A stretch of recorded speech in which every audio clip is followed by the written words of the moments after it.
नमस्कार, जोहार। आप देख रहे हैं झारखंड स्वतंत्र खबर। हमारे साथ सोशल लेखक गलेक्सन डुंगडुंग हैं और हम बात करेंगे पेशा पर। लगातार हम लोग पेशा पर बात भी कर रहे हैं लोग, और जो प्रोग्राम हो रहा है करीब दिखाने की भी कोशिश कर रहे हैं। लेकिन जिस तरह से पेशा पी पेशा जेपीआर पर लोग पहले भ्रमित थे, अब पेशा पर ना एक दूसरे पर आरोप प्रत्यारोप शुरू हो गया है। कुछ बुद्धिजीवी गलेक्सन दा पर आरोप लगा रहे हैं।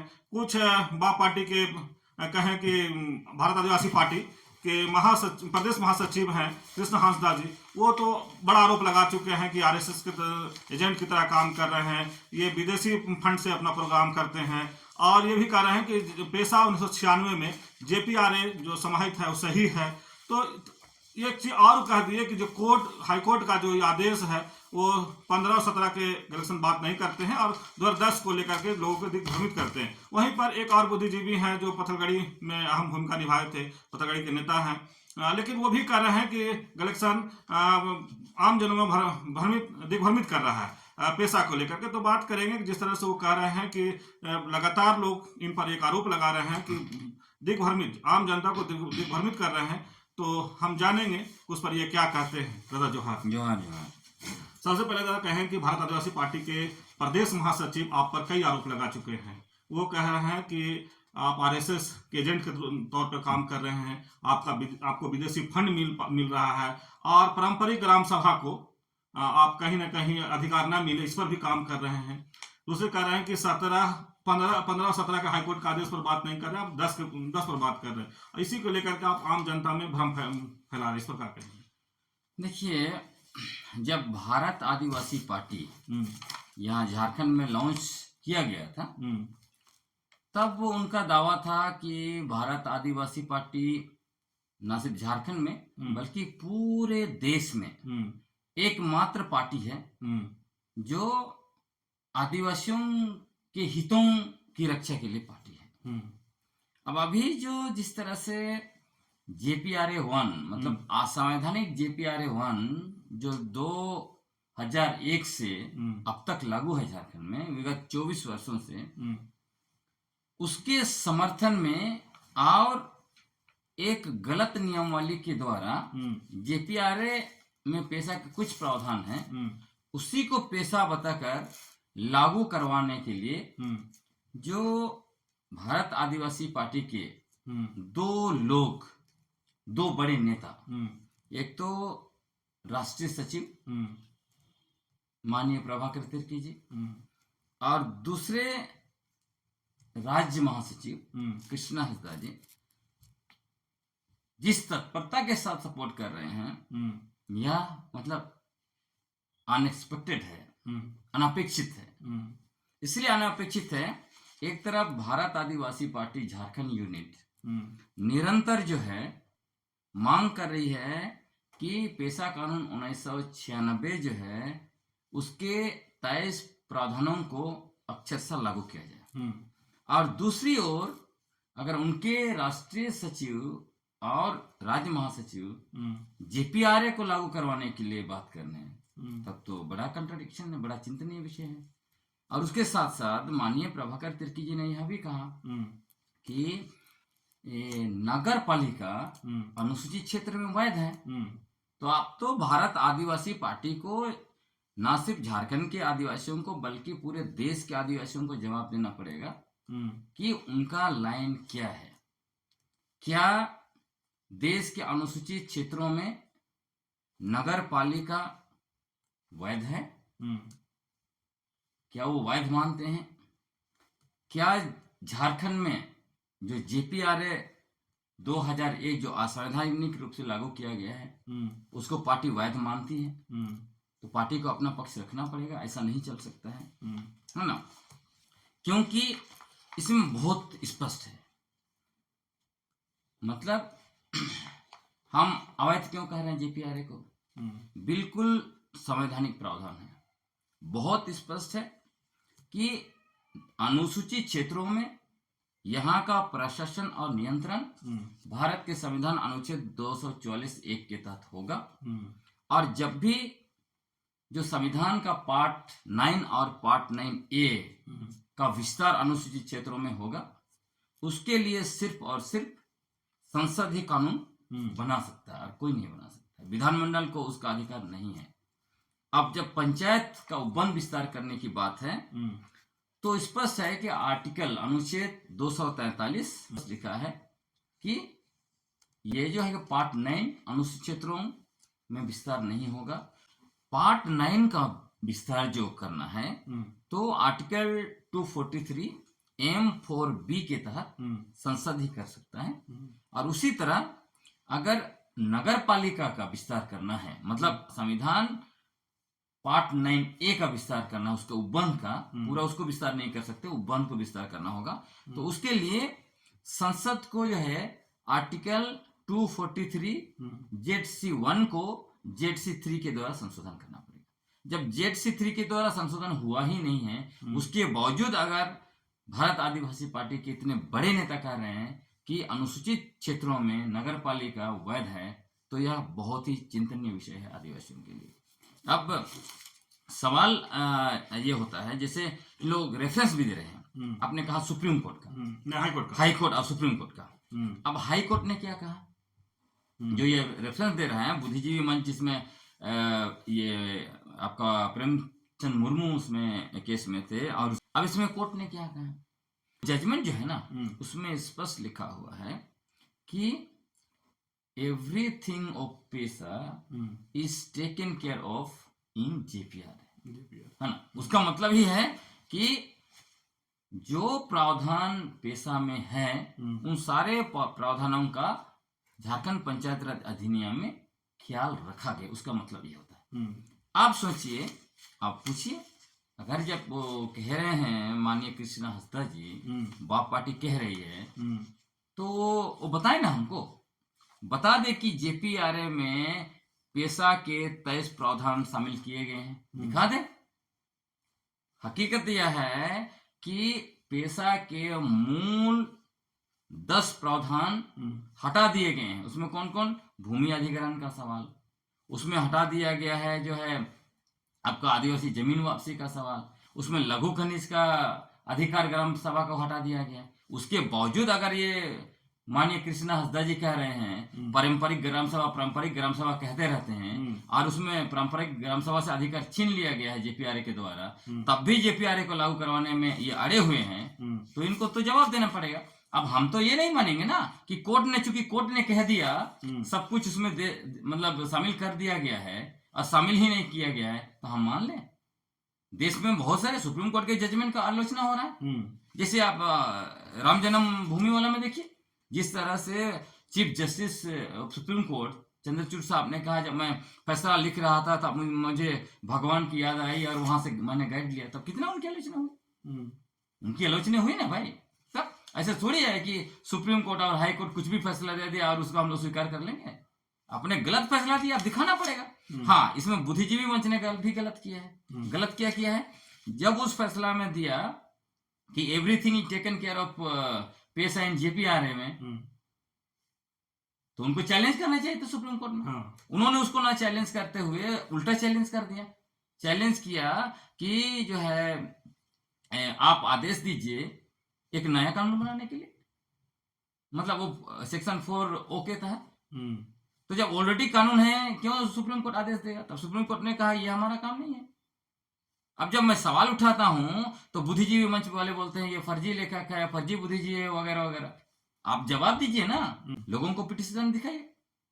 तो जब हम सवाल उठा रहे हैं तो उल्टा बोलने से, तो वही भारत आदिवासी पार्टी लोग भी, चूंकि वो लोग पारंपरिक ग्राम सभा कहते थे, अभी सरकारी ग्राम सभा के को लागू करवाने के लिए मतलब सारा पारंपरिक अधिकारों को छीनकर मुखिया राज स्थापित करना चाहते हैं। अब क्यों चाहते हैं तो पार्टी जवाब देगी। लेकिन आप पर एक आरोप तो लगा रहे हैं कि आप विदेश फंड RSS के एजेंट है, विदेशी फंड। हाँ, तो वही मैं कह रहा हूँ, अगर आप विदेशी फंड का आरोप लगा रहे हैं तो आप प्रूफ दीजिए।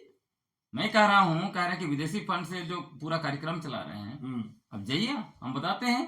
खूंटी में हमारा इतना बड़ा कार्यक्रम हुआ, हमारा कार्यक्रम को डिस्टर्ब करने की भी कोशिश की गई, उसके बाद भी लोग आए और उसमें कुछ लोग मिलके खाना खिलाए 300 लोगों को, कुछ लोग हॉल के लिए किया, कुछ लोग बैनर के लिए चंदा दिए। हमारे पास सब कुछ है, अब ये झूठा, ये लोग इसलिए आरोप लगा रहे हैं, खलबली मची हुई है जिस तरह से हम लोगों ने इस चीजों का खुलासा किया है, और अभी जनता पूरे राज्य में गोलबंद हो रही है। और ये सिर्फ पेशा तक नहीं सीमित रहेगा, पेशा के बाद यहाँ जो असंवैधानिक रूप से नगर पालिका कानून लागू किया गया है 2011 में, उस पर भी सवाल होगा। उसके बाद पूरा जो है कि अनुसूचित क्षेत्र जो है उसका संरक्षण के लिए होगा कि यहाँ कैसे राजनीतिक हकमारी हो रही है, हमारा अनुसूचित क्षेत्र में रिजर्व सीट को कैसे जनरल कर दिया जा रहा है, कैसे जमीन लूटा जा रहा है, कैसे पूरा हमारा जमीन इलाका और प्राकृतिक संसाधन खनिज संपदा को लूटने का जो पूरा षड्यंत्र चल रहा है, पूरा कैंपेन चलेगा अभी। तो ये लोग डर रहे हैं, हो सकता है भारत आदिवासी पार्टियों को लग रहा होगा पूरा मूवमेंट अगर खड़ा हो रहा है तो उनका तो दाल नहीं गलेगा, इसलिए व्यक्तिगत आरोप लगाओ ताकि ये करेंगे। एक और बुद्धिजीवी आप पर आरोप लगाए हैं कि गलेक्सन डुंगडुंग पेशा पर भ्रमजाल फैला रहे हैं। अच्छा, आपने आरएसएस का कहा ना, हाँ, उसको भी मैं जवाब देता हूँ, नहीं तो गलतफहमी होगी। आरएसएस को लेके जितना मैंने क्रिटिक किया है, किसी ने किया है क्या? मैं निरंतर बोलता रहता हूँ आरएसएस कैसे आदिवासी पहचान को नष्ट करने के लिए, आदिवासियों की धार्मिक पहचान को निस्तनभूत करने के लिए विगत 75 वर्षों से राष्ट्रव्यापी संगठित अभियान चला रहा है। क्या इन लोगों का ताकत है बोलने के लिए यहाँ पर? तो ये मुझे ये सब फर्जी आरोप नहीं लगा सकते हैं। लेकिन चलिए, आप पर एक आरोप है कि पेशा पर आप भ्रमजाल फैला रहे हैं। देखिए, यह माननीय विजय कुजूर जी ने ये आरोप लगा रहे हैं, वो मैं उनको बहुत विद्वान मानता हूँ। विद्वान इसलिए भी मानता हूँ कि वो हमारे मित्र भी रहे हैं, बहुत मित्र तो नहीं, लेकिन चूंकि एक जमाने में वो जब कलकत्ता में शिपिंग कॉरपोरेशन में थे तो आदिवासी कार्यक्रम आयोजित करते थे, मुझे 2-3 बार उन्होंने बुलाया भी, हम गए भी। देखिए, लेकिन मुझे उनको लेके थोड़ा सा डाउट इसलिए हो रहा है कि इतने बड़े विद्वान व्यक्ति जो एक विचार के साथ खड़े थे, विचारधारा वो फैला रहे थे, और मुझे लग रहा था कि वो एक बड़ा जो है कि एक पॉलिटिकल आइडियोलॉजी खड़ा करेंगे, और वो पूरा 5वीं अनुसूची को लेकर जिस तरह से वो कह रहे थे कि हम लोग इस देश के मालिक हैं, हम लोग जो है कि ये नागरिक नहीं हैं, नागरिक को सरकार दस्तावेज देना चाहिए, हम लोग मालिक हैं, मालिक की तरह व्यवहार होना चाहिए, ये सरकार असंवैधानिक है, ये गैर कानूनी तरीके से चल रही है, उसी तरह लोग गोलबंद हुए। और जिस तरह से उन्होंने, जब 5वीं अनुसूची नहीं लागू होता है, आदिवासियों को कानून नहीं लागू होता है, तब गोलबंद करके 200 गांवों में पथलगड़ी हुई, उनके नेतृत्व में हुआ, और वहां पर, और वो मैंने उस मूवमेंट का सपोर्ट किया। मैंने उस समय में जितना लिखा सब किसी ने नहीं लिखा, मैंने किताबें भी लिखी, और जब मुझे बुलाया गया मैं 13 गांव का पथलगड़ी का उद्घाटन भी किया, मैंने रिसर्च भी किया। और जो लोग जब केस में फंस गए और केस के उसके बाद में उनका जमीन बंधक करना पड़ा, उनको कर्जा लेना पड़ा, तो कुछ लोगों को, कम से कम 10 परिवार को तो मैंने फेसबुक से पैसा जो है कि मोबाइलाइज कर करके उनका जमीन जो है कि छुड़वा दिया, उनको कर्ज सब मैंने चुकता करवा दिया। तो मैं उनको मानता हूँ कि उन्होंने बहुत अच्छा मूवमेंट को लीड किया, भले मूवमेंट इधर उधर गया अलग बात है, क्योंकि उनका स्पष्ट मैं भी मानता हूँ, जब आदिवासी का इलाका है तो एमओयू होता है सरकार और पूंजीपति के बीच में, और लोग सर्वेयर भेज देते हैं। हम लोग जब जिंदल के खिलाफ लड़ रहे थे और मित्तल ये भूषण के खिलाफ पुटका में, तब यही हो रहा था। ग्राम सभा से लोग, हम लोग जो है कि ग्राम सभा वाले मिल के उनको कभी पकड़ते थे सर्वेयर को, फिर जूता का माला पहनाते थे, फिर केस हो जाता था हमारे साथियों के ऊपर। हम लोगों को भी रात में 11 बजे पुलिस पकड़ के थाना में ठूस दिया था उस समय में, है ना। तो इसलिए मैं मानता हूँ कि उन्होंने बहुत शानदार मूवमेंट किया था। लेकिन मैं ये सोच के दम हूँ, जो व्यक्ति परंपरा को सशक्त करने के लिए वो निकले थे, उन्होंने अपना पूरा नौकरी दांव पर लगा दिया, है ना। इतने, मतलब शिपिंग कॉर्पोरेशन ऑफ इंडिया में काम करते हुए नौकरी को दांव पर लगा देना छोटा मोटा बात नहीं है। उन्होंने इस कोच के लिए पूरा अपना दांव पर लगा दिया, और वो पूरे 5वीं अनुसूची क्षेत्र में काम करते, इसलिए उनको मकवान की उपाधि मिली। और मैं उम्मीद कर रहा था कि एक दिन ऐसा होगा जब वो आदिवासी आइडियोलॉजी को लेकर बहुत बड़ा उपाधि मिला उनको, मकवान का, जो खासकर गोंडवाना में होता है, जो वहाँ का परंपरा है, उसका सर्वोच्च जो पद होता है उसको मकवान कहते हैं। तो मैं उम्मीद कर रहा था कि वो एक समय ऐसा आएगा जब वो बहुत बड़ा एक पॉलिटिकल मंच पर बनाएंगे जो आदिवासी आइडियोलॉजी पर खड़ा होगा। लेकिन सडनली मैं इस बात को लेकर आश्चर्यचकित हूँ कि वो व्यक्ति जो एक समय में कहते थे कि पेशा कानून पूंजीपतियों को, मतलब उनको सारा प्राकृतिक संसाधन देने के लिए लाया गया है, मतलब उनको लूट के लिए लाया गया है। अब जो है कि जेपीआर 2001 जो असंवैधानिक रूप से बना है, उसको और वो नियमावली भी जो आपको पारंपरिक ग्राम सभा को सरकारी ग्राम सभा में तब्दील कर देगा, और जो मतलब ग्राम प्रधान का अधिकार मुखिया छीन लेगा, वैसा नियमावली को जो है कि पुरजोर समर्थन कर रहे हैं। समर्थन करने के हाँ, पीछे क्या रहा? मुझे समझ में नहीं आ रहा, क्योंकि जब ये अभी नंदन होटल में आए थे, तब भी मैंने उन पर सवाल किया था। तो मैं बहुत बिल्कुल आश्चर्यचकित हूँ कि इतना, मतलब एक व्यक्ति का इतना बड़ा डाइवर्जन, अपना आइडियोलॉजी को बिल्कुल उलट से पलट कर देना, ये कैसे हो सकता है? फिर भी मैं देखिए, मैं किसी पर, किन्हीं भी व्यक्ति पर, उनका अपना व्यक्तिगत चॉइस है, मैं किन्हीं व्यक्ति पर व्यक्तिगत लक्षण नहीं लगाऊंगा, और मैं उनको बहुत बड़ा मान सम्मान के साथ देखता हूँ कि एक सम्मानित व्यक्ति हैं, बुद्धिजीवी हैं, भले उनके जो चेला चट्टी है मुझे मेरा व्यक्तिगत लक्षण लगाते रहते हैं, गाली गलौज करते रहते हैं, मेरा चरित्र हनन करते रहते हैं, लेकिन विजय कुजूर साहब को मैंने कभी नहीं देखा कि उन्होंने कहीं पे जाके मेरा व्यक्तिगत चरित्र उन्होंने हनन किया है। उस लेवल पर उनका एक लेवल अलग है, लेकिन उनके इर्द गिर्द जो है उनका लेवल बहुत ही गड़बड़ है ना। लेकिन आपको मैं बताता हूँ, उन्होंने भ्रम जाल फैलाने का बात किया है, उस पर मैं बात कर लूँ। देखिए, इसमें बहुत क्लियर है, इसमें उसमें मैंने उस इंटरव्यू को पूरा देखा है। उन्होंने जो कहा है कि मैं भ्रम जल फैला रहा हूँ वगैरह वगैरह, या मेरे पास जो दस्तावेज है वो अधूरा है, पुराने हैं, और वो कह रहे हैं कि मेरे पास जो दस्तावेज है 2022 वाला जो है ना नियमावली, जो ड्राफ्ट बनाया गया था, जिसको 2023 में जारी किया था, वो वाली है। ये मतलब मैं नहीं मानता, वो जो कह रहे हैं वो गलत कह रहे हैं। इसलिए गलत कह रहे हैं, कुछ चीजें मैं आपके पास रखता हूँ। 31 दिसंबर, देखिए ये पूरा मसला जो शुरू हुआ था वो 24 दिसंबर के बाद शुरू हुआ था। आपको याद है कि हम ही लोग, आप ही का चैनल ने इसको ब्रेक किया था, और उसी के बाद ये पूरा बखेड़ा खड़ा हुआ, और फिर मेरा और निशा मैडम का शुरू हुआ, जो मतलब अखबार में छपा आमना सामना, उसके बाद और भी चीजें आगे बढ़ी। देखिए, निशा मैडम को भी लोगों ने हालांकि मुझ पर आरोप लगाया कि आप निशा मैडम को इसलिए आरोप, मतलब निशाना पे ले रहे हैं कि वो गैर आदिवासी से शादी किए है, या और जो है कि वो मतलब सरना है, लेकिन ये सब गलत है। निशा मैडम एक सम्मानित पद पर है, और वो बार बार जो है कि फेसबुक में आके लिख रही थी, इसलिए मैंने ये किया। मुझे किन्हीं से व्यक्ति किसे लेना देना नहीं। कल को निशा मैडम दूसरा पद पर चली जाती है, या दूसरा विभाग के डायरेक्टर हो जाएंगे, हाँ, वो अगर शादी किए किसी, उनका अपना चॉइस, उसमें वो निजी मामला, मैं निजी मामले में कभी नहीं जाता। मैं किन्हीं का कैरेक्टर एसेसिनेशन करने से मेरा ये नहीं है। मैं बस एक वो पद पे थे, इसलिए मैंने उनको, और खाली मैंने रेफरेंस के लिए, उसके बाद आप कोई पोस्ट मेरा नहीं देखेंगे, या कोई मीडिया में आप नहीं देखेंगे जहां मैंने उनको व्यक्तिगत कोई आरोप लगाया होगा, है ना। अब जो इन्होंने कहा अभी जगजोर साहब ने, उसका मैं जवाब देता हूँ। एक तो जो 24 दिसंबर को शुरू हुआ, उसके बाद देखिए उसी बीच में देखिएगा कि विजय कुजूर साहब जो है 31 दिसंबर 2024 को पूरा नियमावली का प्रारूप जो है वो अपना फेसबुक में जारी करते हैं, है ना। तो उसको मैं उसमें से मैंने लिया है। हाँ, उसके बाद तो संशोधन होता गया।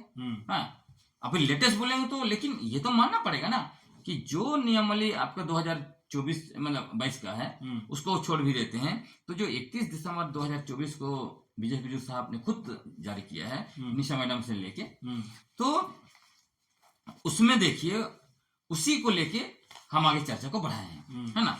उसके बाद क्या होता है, जब चर्चा जैसे बढ़ती है, उसके बाद देखिएगा 8 जनवरी 2025 को निशा मैडम एक स्क्रीनशॉट जारी करती हैं नियमावली का पहला पेज का। उसमें वो लिखती हैं कि ये जो कहा गया है कि अधिनियम का अर्थ है ये झारखंड पंचायत अधिनियम 2001, ये जो कह के भ्रम फैलाया जा रहा है, ये गलत है, ये खबर झूठ है, इस पर विश्वास नहीं करना चाहिए। इसके बाद अमेंडमेंट किए, उसके बाद महाधिवक्ता साहब से जो है कि मंतव्य ले लिया गया है, ये बोलती हैं, और उसमें जो है कि हाईलाइट करके उसको डालते हैं।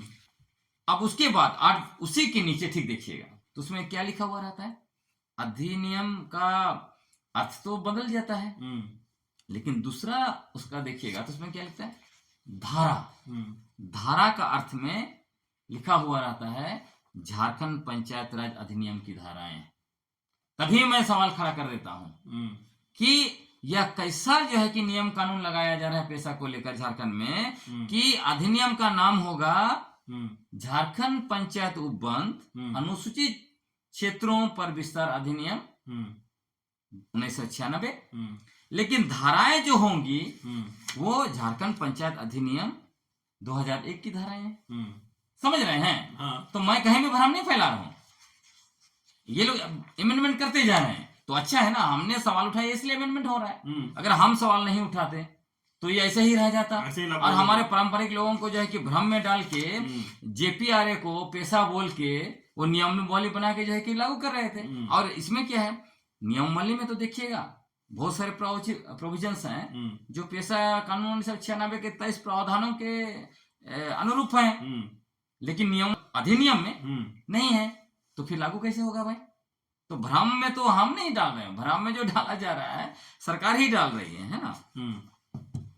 लेकिन अब एक और बात है दादा कि जो आप बोलते हैं ट्रेनर अभी जो क्लियर नहीं हो पाया कि क्या अधिनियम लागू होगा, जिस तरह से आप लोग कह रहे हैं, और ट्रेनर बहाल किया जा रहा है, प्रशिक्षण दिया जा रहा है, इस पर आप क्या कहेंगे? देखिए, पूरे प्रशिक्षण में पंचायत राज विभाग की निदेशक महोदय और माननीय विजय कुजूर साहब जुड़े हुए हैं। कल भी वो प्रशिक्षण चल रहा था और वो वहाँ मौजूद थे और वहीं उन्होंने वो इंटरव्यू दिया है। तो अब तो उनसे पूछा जाना चाहिए कि आखिर अभी ये नियमावली जो है वो कैबिनेट में आया ही नहीं।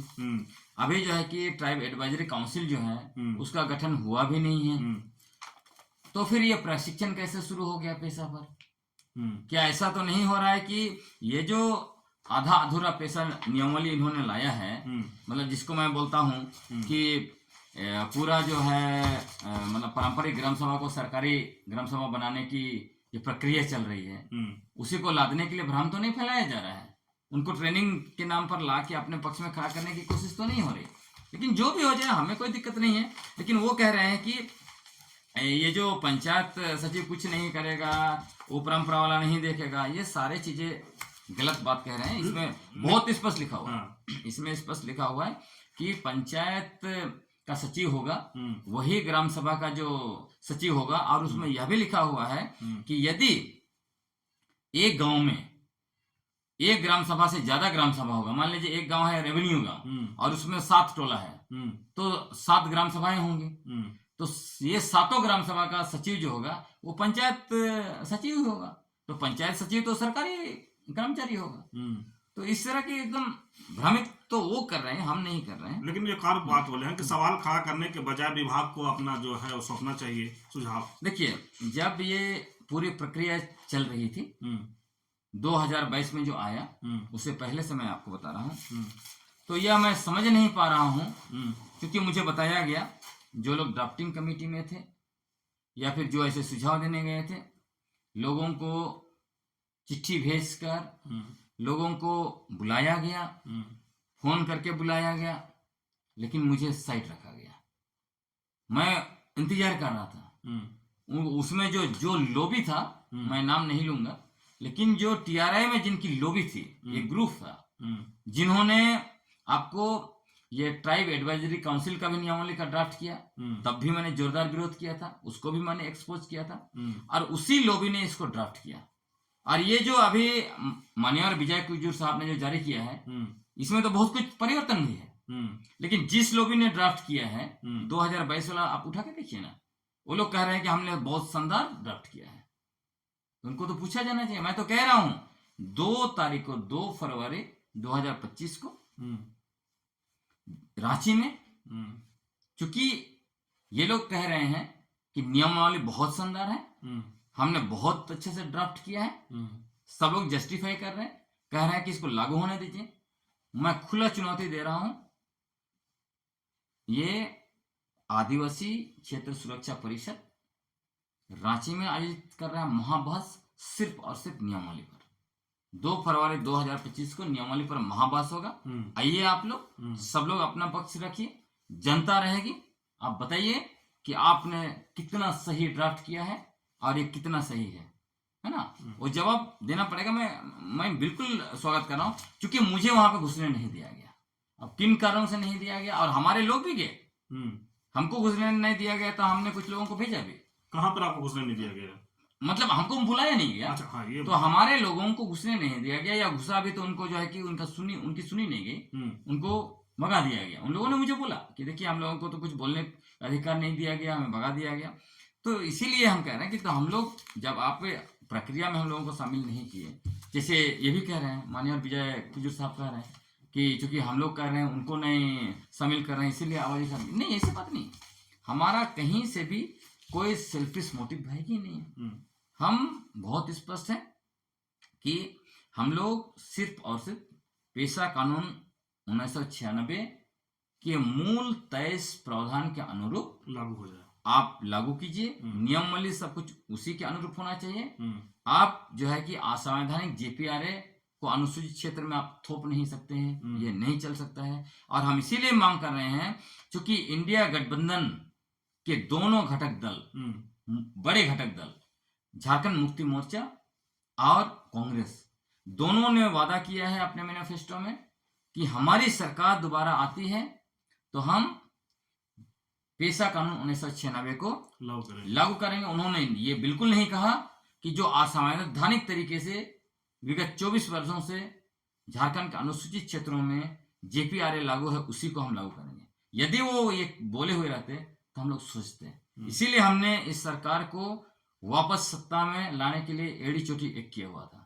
और आपको पता ही हम दोनों ने कितना एनालिसिस भी किया, कितने नैरेटिव तोड़े, कितने नैरेटिव डेवलप किए और जमीन पर भी गए। तो इसलिए हमारा हक बनता है, जब हमने ताकत के साथ इस सरकार को सत्ता में बैठाया है तो हमारा जो है कि बनता है अधिकार कि हम सरकार से सवाल पूछें, क्योंकि हम जनता के प्रति जवाबदेह हैं, आपके प्रति जवाबदेह नहीं है। क्योंकि जनता जिनको हमने वोट देने के कहा था वो जनता हमें पूछ रही है सरकार ने जो वादा किया था उसका क्या हुआ? आपने वोट दिलाया, आप हमें जवाब दीजिए। अब माननीय विजय कुजूर साहब या फिर कृष्णा हंसदा साहब, प्रभाकर तिर्की साहब, ये सारे लोग तो इंडिया गठबंधन सरकार को हराने में लगे हुए थे। ये लोग तो भारत आदिवासी पार्टी की सरकार बना रहे थे। तो फिर ये अचानक से कैसे जो है कि सरकार के पक्ष में खड़े हो गए हैं? गलत अधिनियम, गलत, हाँ अधिनियम भी गलत, मतलब जेपीआरए, और नियमावली भी गलत, उसको लागू करना होगाने के लिए क्या, या कोई पद और जो है कि किसी चीज की लालच है? क्यों ऐसा हो रहा है? क्योंकि ये बिल्कुल स्पष्ट है जो प्रस्तावित पेशा नियमावली बनाया गया है वो कहीं भी जो है कि पारंपरिक ग्राम सभा है उसको सशक्त नहीं करता है। ये बिल्कुल मतलब पारंपरिक ग्राम सभाओं को सरकारी ग्राम सभा बना देगा। दूसरा, हमारा जो ग्राम प्रधान का जो अधिकार है, पारंपरिक अधिकार है, उसके ऊपर मुखिया साहब को बैठा देगा। वहां पर जो है कि आप सोचिए, गांव की योजना गांव के लोग बनाएंगे ग्राम सभा में बैठ के, उसका अनुमोदन भी गांव के लोग करेंगे ग्राम सभा में, लेकिन उस योजना को जो है पंचायत समिति लागू करेगी। क्यों ऐसा है? जब फंड कोष जो होगा ग्राम सभा का उसको मैनेज के लिए करने के लिए आपने नियमावली में व्यवस्था किया है, वो खर्च कैसे करेगा, कौन मैनेज करेगा, कहां से, सब कुछ व्यवस्था किया है आपने। और ये भी इसका मतलब यही है, आप मानते हैं कि ग्राम सभा के लोगों के पास फंड मैनेज करने की काबिलियत है। तो जब काबिलियत उनके पास है तो आप फिर मुखिया व्यवस्था में क्यों पैसा दे रहे हैं? विकास का पैसा क्यों ग्राम सभा में नहीं दे रहे हैं? इसका मतलब यही है कि आप उस लूट को जारी रखना चाहते हैं कि विकास का पैसा आएगा मुखिया साहब के पास और उसमें से परसेंटेज खाएंगे मुखिया, वार्ड, और जो है कि वो पैसा अधिकारियों के पास जाएगा। बालू और सभी का भी ऐसे नहीं चल सकता है। चलिए, अभी आप सुन रहे थे लेखक या सोशल एक्टिविस्ट कहें इलेक्शन डुंगडुंग की बात। ये जिस तरह से भारत आदिवासी पार्टी के प्रदेश महासचिव कृष्णा हंसदा के जो फेसबुक पोस्ट पर कुछ लिखे थे उस पर ये बात कह रहे थे। और दूसरी बात कि विजय कुजूर जी का जो विजय कुजूर जी हैं उनका एक सोशल मीडिया पर बयान आया था, उस पर अपना प्रतिक्रिया दे रहे थे। लेकिन हम बता दें कि जिस तरह से लगातार ये कह रहे हैं कि क्या एकाएक बुद्धिजीवी विजय कुजूर जी को क्या होगा, जिस तरह से आदिवासियों के हक के लिए वो आए थे, अपनी नौकरी दांव पर लगा करके एकाएक जो सरकार का जो जेपीआर है उसको क्यों सपोर्ट करने लगे हैं। कृष्णा हंसदा जी पर कह रहे हैं कि एकाएक इस तरह का बयान जो दे रहे हैं कि हम आरएसएस के एजेंट के रूप में काम कर रहे हैं, विदेशी फंड से हमारा प्रोग्राम हो रहा है। तो अगर सबूत है तो वो लेकर के 2 फरवरी को जो प्रोग्राम होगा, महाभास होगा, उसमें आने के लिए ये न्योता भी दे रहे हैं कि वो आए और वहाँ साक्ष्य रखें। तो इस तरह खबर को देखने के लिए आप झारखंड स्वतंत्र खबर से जुड़े रहिए। जोहार, नमस्कार।